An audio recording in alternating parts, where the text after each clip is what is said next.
Alors, aujourd'hui, on va plonger dans un sujet absolument fascinant.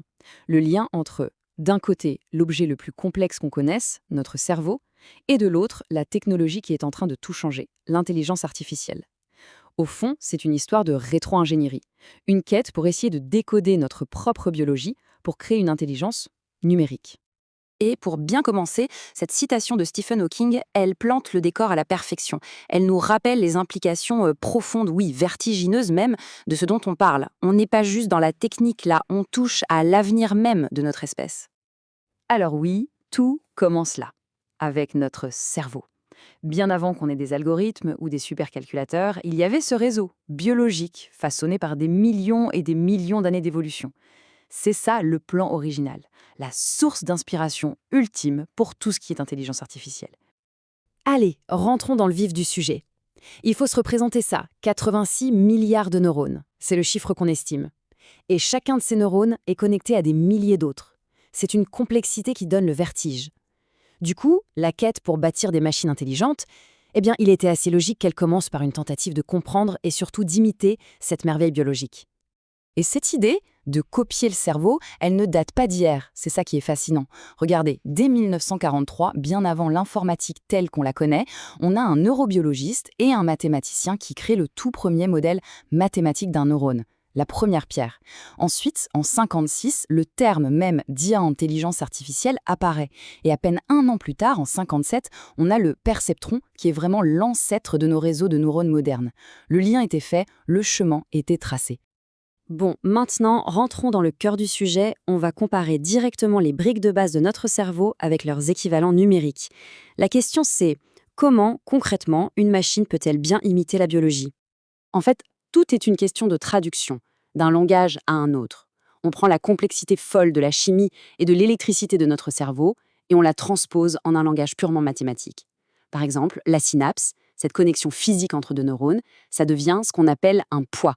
Le message chimique, porté par les neurotransmetteurs, ça se transforme en une simple valeur numérique. Et le signal électrique, eh bien ça devient un flux de données. C'est une simplification, mais une simplification géniale. Et ce concept de pondération, c'est vraiment la clé de tout. Pour bien comprendre, il faut imaginer ça comme un petit bouton de volume pour chaque connexion entre neurones artificiels. Si le poids est élevé, c'est comme si on mettait le volume à fond. Le signal passe avec beaucoup de force. S'il est faible, on baisse le son, le signal est atténué. Et tout l'apprentissage de l'IA, on va le voir, ça consiste simplement à savoir comment ajuster des milliards de ces petits boutons. Ok, donc on a vu le neurone individuel. Mais un neurone tout seul, ça ne fait pas grand-chose. Ce qui est intéressant, c'est de voir comment ces unités toutes simples s'assemblent pour créer un système vraiment puissant. C'est l'architecture du réseau, sa structure, qui lui donne cette incroyable capacité à apprendre. L'information, elle traverse le réseau de manière très organisée, par couches. Tout commence avec la couche d'entrée.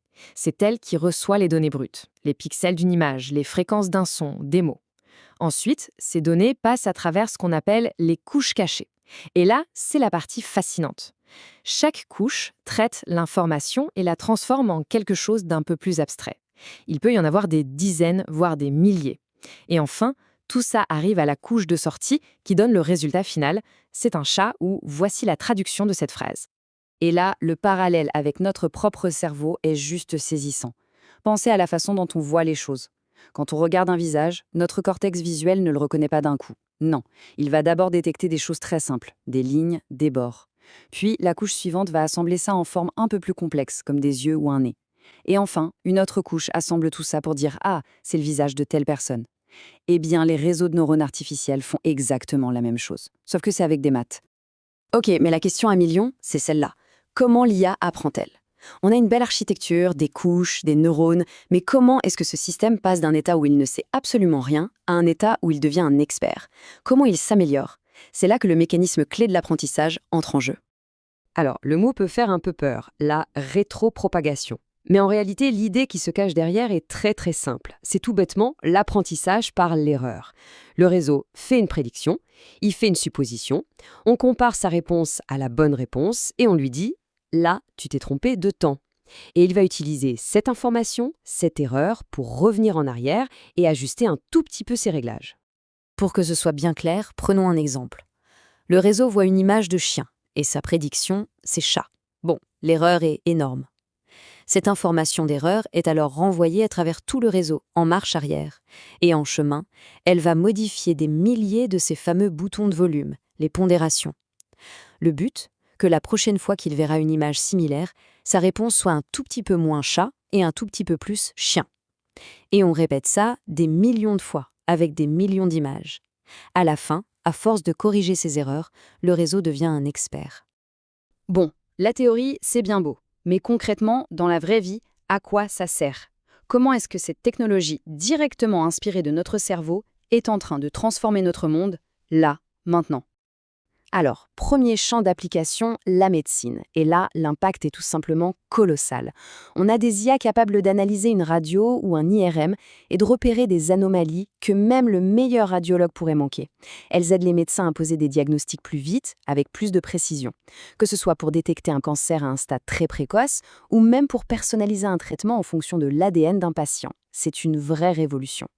Ensuite, la robotique. Pour un robot, un réseau de neurones, c'est un peu comme des yeux et un cerveau. C'est ce qui lui permet de voir le monde et d'interagir avec. C'est ce qui guide un robot chirurgien pour qu'il atteigne une précision littéralement surhumaine. Et c'est aussi ce qui permet à un bras robotisé dans une usine d'apprendre à attraper un objet, même un objet qu'il n'a jamais vu de sa vie. Et puis, bien sûr, il y a le langage. On l'utilise tous les jours. Les assistants vocaux sur nos téléphones, les outils de traduction en temps réel qui semblent magiques, tout ça, c'est du deep learning.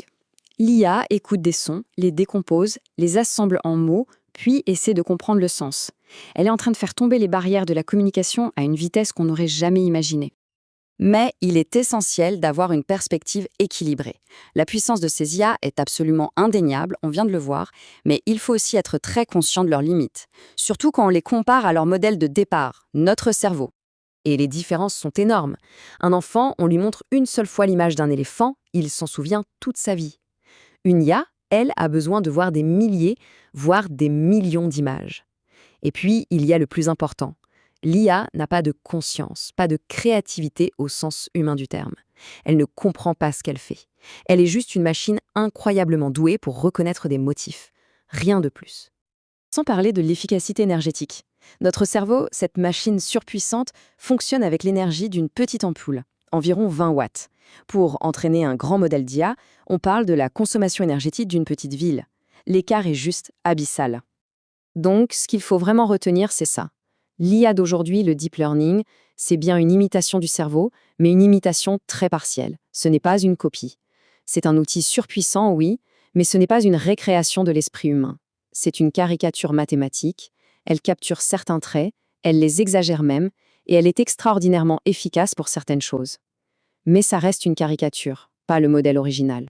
Ce qui nous laisse avec une question assez fascinante pour finir. En essayant de copier le cerveau, on crée des technologies qui nous transforment, c'est certain.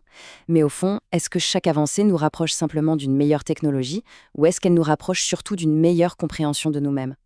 Peut-être que le vrai trésor dans cette quête ne se trouve pas dans la machine qu'on construit, mais dans ce qu'elle nous apprend sur notre propre esprit.